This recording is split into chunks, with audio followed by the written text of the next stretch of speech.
Today is April 14th, 2015. It's the 27th day for us at the LAT to have our case heard. Today, our builder concluded his testimony. He was the last witness. The only remaining part of our hearing is closing statements scheduled for May 6th, 7th, and 8th.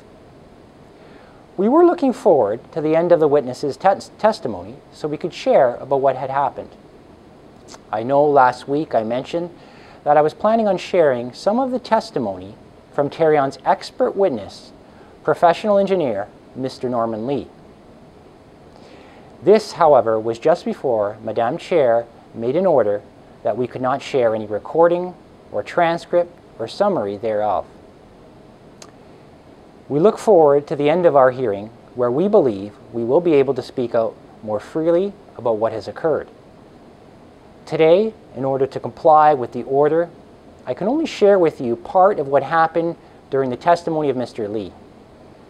When we asked Mr. Lee about what the stiffness of concrete would be if it were installed under our tile floor, as required by our contract and the Ontario Building Code, Mr. Lee said that concrete has no stiffness. Another very interesting thing about what happened during Mr. Lee's testimony was in regards to whether a membrane was installed under our floor, which was required by the Ontario Building Code.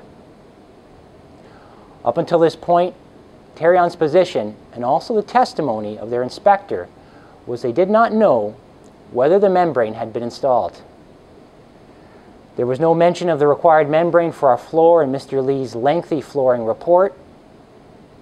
And I asked Mr. Lee if Tarion had told him there was no membrane installed in our floor.